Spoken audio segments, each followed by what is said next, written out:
അല്ല അത് ഞാൻ എന്താ ഞാൻ തന്നാ കഴിക്കില്ലേ? അല്ല അതുകൊണ്ടല്ല. എന്നാ കഴിക്ക്. ആ. പിന്നെ ഒരു ന്യൂസ് ഉണ്ട്. ഉം. ശ്രീകാര്യ ശ്രീനിവാസനെ പോലീസ് അറസ്റ്റ് ചെയ്തു. പേടിക്കാനൊന്നുമില്ല.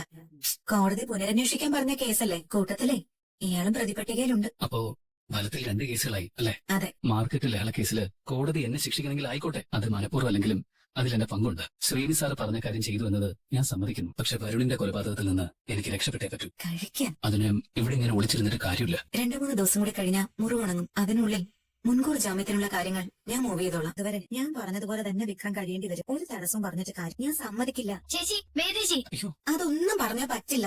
ചെയ്യേണ്ട ഓരോ കാര്യങ്ങൾ ചെയ്യേണ്ട സമയത്ത് ചെയ്യണം. ഒരു മിനിറ്റ് ഒന്ന് ഹോൾഡ് ചെയ്യേ. എന്താ? ആരോടോ സംസാരിക്കുന്നത് പോലെ തോന്നി, അതുകൊണ്ട് തട്ടിയതാ. കണ്ടില്ലേ ഇത്? എന്നാ പൊയ്ക്കോ. പറഞ്ഞോ. ശരി വരൂ. ഇരിക്കും കഴിക്കും. എനിക്ക് മതി. അതൊന്നും പറഞ്ഞാൽ പറ്റില്ല. കഴിച്ചേ പറ്റൂ. വാ ഇരിക്കും. പകൽ നേരത്ത് ഞാൻ താഴെ പോകുമ്പോ ഇരിക്കേണ്ടത് എവിടെയാണെന്ന് ഞാൻ കാണിച്ചു തരാം. ആരും കണ്ടുപിടിക്കാൻ പോകുന്നില്ല.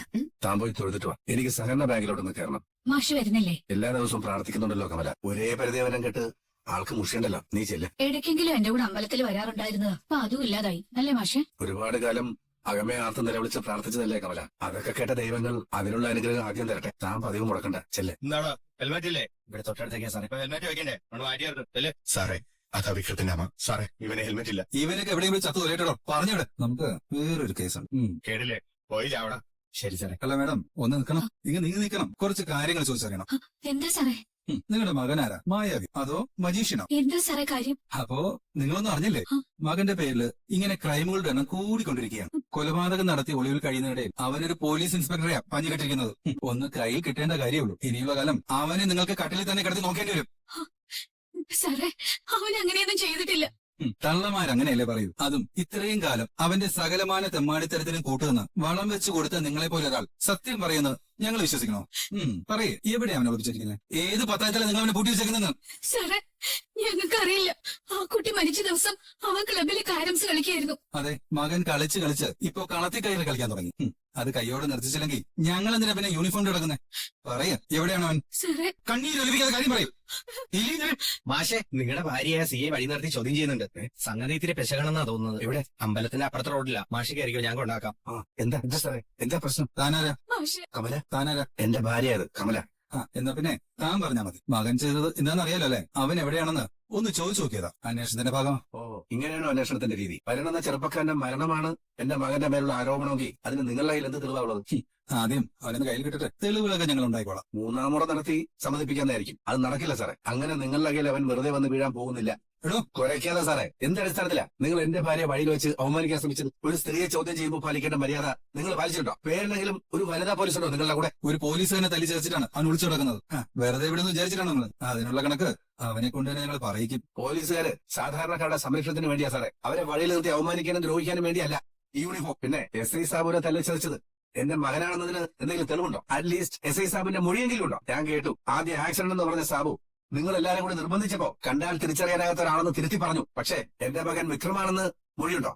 ഇല്ലല്ലോ. എന്റെ മകൻ എന്തെങ്കിലും കുറ്റം ചെയ്തിട്ടുണ്ടെങ്കിൽ അതിന് നിങ്ങളുടെ കയ്യിൽ തെളിവുണ്ടെങ്കിൽ നിങ്ങൾക്ക് അവൻ അറസ്റ്റ് ചെയ്യാം, കോടതിയിൽ ഹാജരാക്കാം. അല്ലാതെ ചെയ്യാത്ത കുറ്റത്തിന് ഇല്ലാത്ത തെളിവുണ്ടാക്കി പകപോക്കാനാണ് ഭാവമെങ്കിൽ സുധാകരൻ മാഷ് കുറെ കാലം കുട്ടികളെ പഠിപ്പിച്ച ഒരു ഉണ്ണാക്കം മാഷാണെന്ന് തെറ്റിദ്ധരിക്കരുത്. ഭാരതീ പദാവലികൾ തോന്നേണം കാലേ കാലേ എന്ന് നല്ല ഭാഷയ്ക്ക് വേണ്ടി കുട്ടികളെ ഓതി പഠിപ്പിച്ചവനാ ഞാൻ. നിങ്ങൾ പോലീസുകാർക്ക് പരിചിതമായ വാക്കുകൾ എന്റെ നാവിലൂടെ കേൾക്കാൻ ഇടവരുത്തരുത്. ഇനി എന്റെ ഭാര്യയെ വഴിയിൽ നിർത്തി അവമാനിക്കാൻ ശ്രമിച്ച സാറിനെതിരെ ഞാനും ഏതറ്റം വരെയും പോവും. വാഗമല. ഈ കണക്കിനാണ് കാര്യങ്ങൾ പോകുന്നതെങ്കിലേ കുറച്ചധികം വെള്ളം കുടിക്കേണ്ടി വരുമെന്നാ എനിക്ക് തോന്നുന്നത്. വേദ എന്തൊക്കെയോ പദ്ധതികളുമായിട്ടാ വന്നിരിക്കുന്നത്, അതെനിക്ക് ഉറപ്പാ. നിനക്കെന്താ അങ്ങനെ തോന്നാൻ? ഏത് സമയവും എന്തൊക്കെയോ ആലോചനകളുമായിട്ട് ആ മുറി തന്നെയാ. ചില സമയത്ത് കുശൂശനെ എന്തൊക്കെയോ സംസാരിക്കുന്നത് കേൾക്കാം. ഇന്നാളൊരു ദിവസം ഒരാണിന്റെ ഒച്ചയും കേട്ടു. ആണിന്റെ ഒച്ചയോ? ഞാൻ ആരാണെന്ന് ചോദിച്ചു. അപ്പൊ ഒരു കൂസലും ഇല്ലാതെ പറയുക വിക്രമുമായിട്ട് സ്പീക്കർ ഫോണിൽ സംസാരിച്ചതാണെന്ന്. വിക്രമായിട്ടോ? അതിന് അവന്റെ ഫോൺ സ്വിച്ച് ഓഫ് ആണല്ലോ. വേറെ ആരുടെങ്കിലും ഫോണിൽ നിന്ന് വിളിക്കാലോ. അങ്ങനെ ഒരു റിസ്കിന് അവള് തയ്യാറാവോ? നിങ്ങളുടെ പെങ്ങളോ? അവളെ നിങ്ങൾക്ക് അറിയാത്തോണ്ടാ.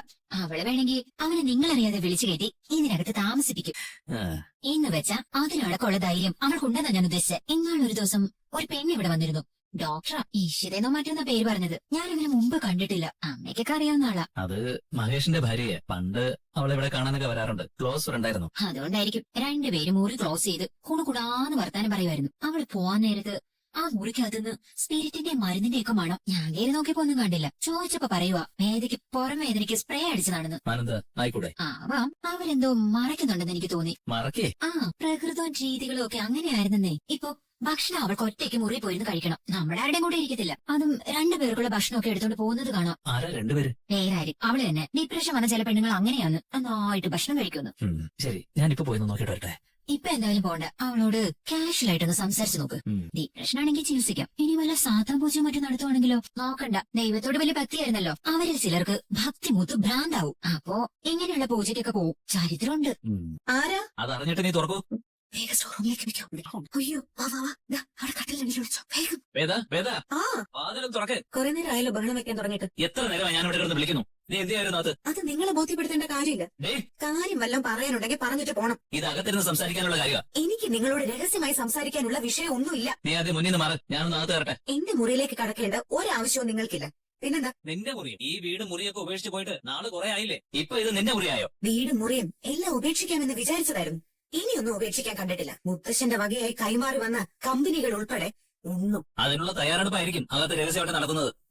ആണെങ്കിലും നിങ്ങൾക്ക് പ്രശ്നമൊന്നുമില്ലല്ലോ. നിങ്ങൾ നിങ്ങളുടെ അമ്മായിയച്ഛനും കൂടി ഒരുപാട് ആലോചിച്ച് ഓരോന്ന് ചെയ്യുന്നുണ്ടല്ലോ. അഹങ്കാരം കാണിച്ചാലുണ്ടല്ലോ.